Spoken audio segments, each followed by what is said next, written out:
What is up, guys? Steve Conroy with Lugaway Junk Removal and Demolition. Happy Sunday. Happy sunny Sunday. 9 a.m. The day is young. What are you doing working on a Sunday, Steve? Guys, I am always working. I'm always up, too. I get up at 4 o'clock every morning. I'm sitting at my desk this morning, hanging out with my puppy, Seamus, and I get a text that says, hey, I need a shed demo. Cool.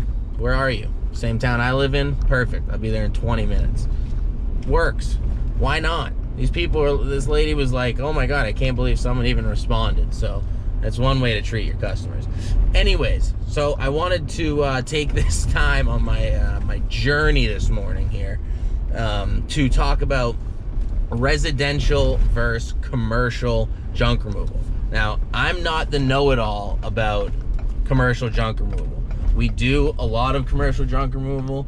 I have not done any contracts with apartment buildings or anything like that, and I'll kind of talk about why. But so I'm not the I'm not the guru of that, but this is all my 2 cents to help you guys out.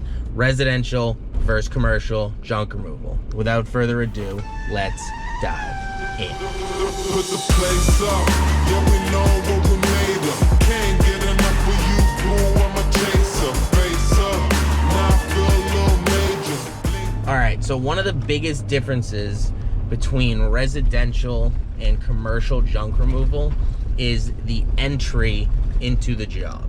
And by entry, I don't mean the front door. By entry, I mean, like, you can't do commercial junk removal unless you have all your insurances lined up and all that good stuff.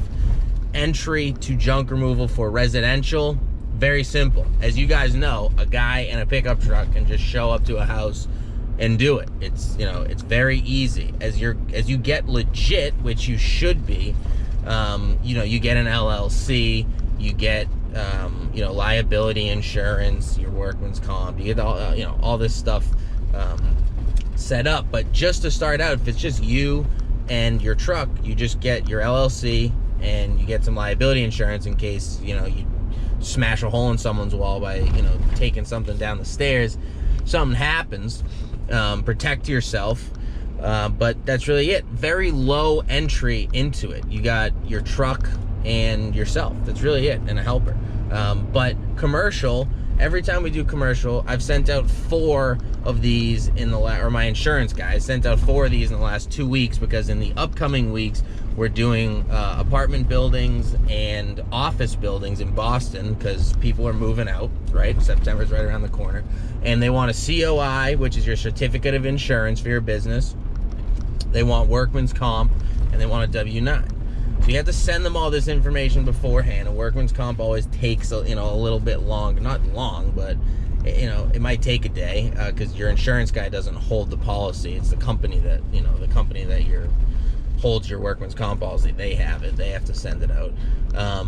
But so that's a difference right there is the entry. You can't do commercial work if you're not set up properly, legally. So that's kind of a big thing, but definitely one big difference between the two.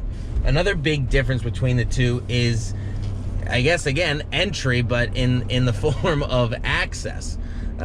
Your access to residential homes is, you drive down a street and you pull into a driveway and you start removing stuff from, the house, from the basement, from the backyard, whatever you're doing.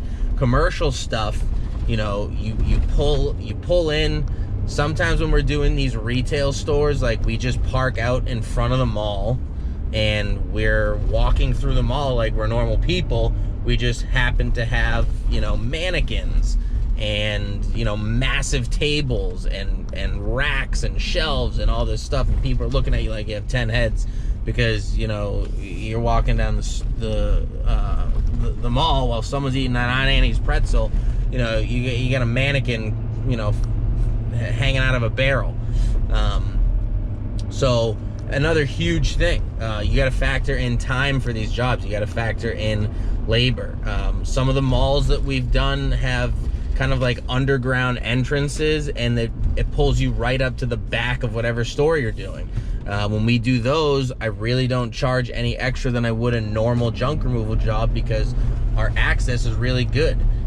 Like I said, some of the other malls are kind of nightmares. Some of the other commercial work that we do for assisted living homes, you know, you can only go there at certain times. Always have elevators, have to be padded. Sometimes you have to protect the carpet. It's always long hallways. You know, definitely a huge difference between that and pulling up to someone's house and popping the garage open, clearing it out and getting out of there. Commercial jobs take at least twice as long. So another big difference. Another big difference is payment. So when you're doing residential, you get paid right there on the spot. You send them an invoice at the end of the day. However, you know, you do it. You get paid within like a week. You know, if your customer's not a, you know, piece of trash, you know, there's something you should just be throwing in the back of your truck and hitting the dump with. Commercial stuff, you know, they do net 30. You know, you get paid out like a month later. I myself right now have about probably like 12 or 13 grand in unpaid invoices from a business that we've done a lot of work for over the past few years. So I'm not worried about getting paid. But, you know, they don't pay out immediately. So if you don't have funds and you rely on, you know, that money coming in every week, commercial is not going to be good for you because they're not paying you on the spot like, you know, Joe and Cheryl down the street. So another big difference between the two. So the reason why I have yet to sign any contracts with apartment buildings or anything like that is because they need you there like immediately. So if you have anything else going on, you know, you kind of have to just drop what you're doing and go to the job that they need done. So we did this with an assisted living place. It was kind of a verbal contract, and it got to the point where I was like, it was kind of far away, but I had just started out, and it was great because they were always calling. But as I got busier, they didn't give me enough work to yield, you know, for me to get like a second truck to just send out there. But in hindsight, I could have used this to my advantage, and I didn't, and get a second truck, and just to be able to be like, you know, at their beck and call. But I don't really want to operate like that, and I don't. You want to be able to service these people as often as possible, especially for your customers that call and say, you know, I'm just a residential customer, but I need it done today. Can you come? You want to be able to service those people, but the commercial stuff is like, you know, hey, I need this done now, and you're like, yep, I'm going to stop everything I'm doing and drive to you. They want it done right then and there, and I'm not really about that. Maybe down the road we can make that happen, but it's not really worth it. The commercial stuff that we do, they still act like that, but there's no contract. So they say, hey, can you get out there on Wednesday of this week? And say I'm having the conversation on Monday.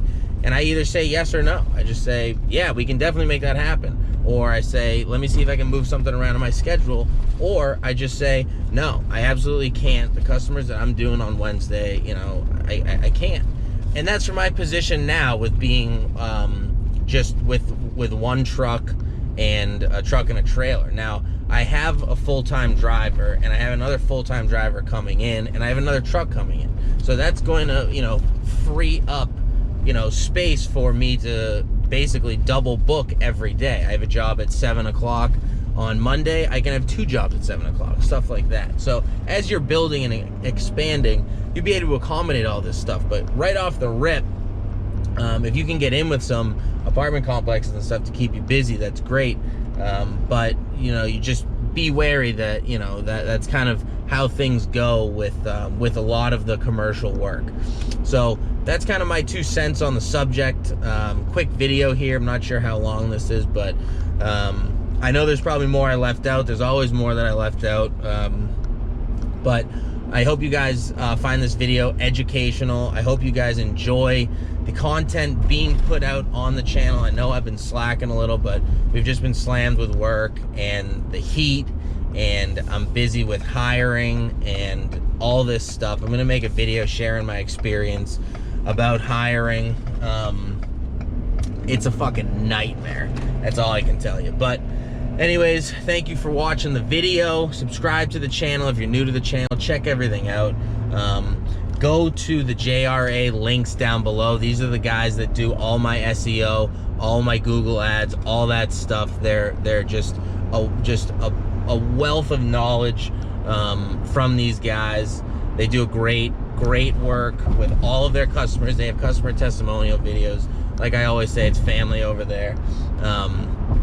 Take a peek, give them a buzz. They're gonna give you $100 off any of their services that you go for using my links. They hook it up over there. So that's good for the video. I hope all is well with everyone. August going into September. I don't think it's gonna slow down for the junk removal, guys. I really don't think it's gonna slow down. I think we're gonna be heavy hitting in the winters again this year. So thanks for watching, and we'll see you next time.